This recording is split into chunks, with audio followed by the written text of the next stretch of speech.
ओम श्री सद्गुरुवे नमः। अज्ञ जीव जानता नहीं है कि गुरुदेव की कृपा कब और कैसे किस प्रकार होती है। एक कामिल फ़कीर थे। उनके एक शिष्य नवाब थे जो दूर शहर में रहते थे। फ़कीर ने अपने निकटवर्ती शिष्य को एक अनार देकर कहा कि जाकर यह अनार नवाब को देना और कहना कि इस अनार को वह खाएगा। शिष्य अनार लेकर पहुंचता है उस नवाब के पास। नवाब के साथ बहुत लोग बैठे हुए थे। उक्त शिष्य ने नवाब को अनार देते हुए कहा कि तुम्हारे मुर्शिद ने यह संदेश भेजा है तुम्हारे खाने के लिए, लो खाओ। नवाब सोचते हैं गुरु महाराज का भेजा हुआ प्रसाद अनार है। उसको तुरंत तोड़कर उसके 5 दाने उन्होंने अपने मुंह में डाले।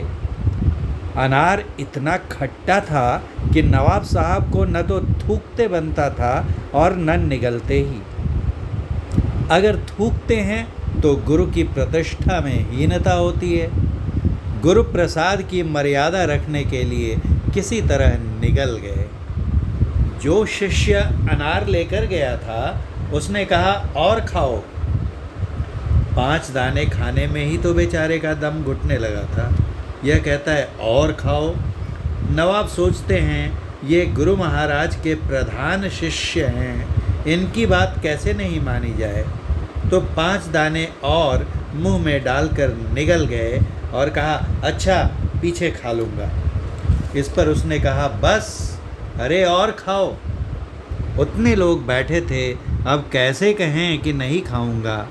उनकी प्रतिष्ठा की हीनता होती। तो ज़बरदस्ती 4 दाने और निगल गए और कहा अच्छा अब पीछे खा लूँगा। वह शिष्य लौटकर चला आया गुरु महाराज के पास। वो भी बेचारा कितनी बार बोलता। गुरु महाराज ने पूछा अनार नवाब को दिया? शिष्य ने उत्तर दिया जी हाँ। मुर्शिद ने पूछा समूचा अनार खाया? शिष्य ने उत्तर दिया समूचा तो नहीं, किंतु 5, 5 और 4 कुल 14 दाने खाए। फ़कीर ने कहा मैं क्या करूं? मैंने तो समूचा अनार भेजा था। अगर उसने समूचा अनार खाया होता तो जिंदगी भर उसकी नवाबी रहती। अब मात्र 14 वर्ष उसकी नवाबी रहेगी। संत सद्गुरु तो चाहते हैं कि जीव को सुख सिंधु में ले जाने के लिए, लेकिन शिष्य ही अपनी अल्प बुद्धि को विशेष मानकर चूक कर बैठता है।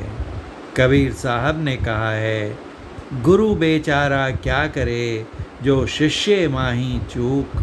भावे ज्यों पर बोधिए, बांस बजाई फूंक।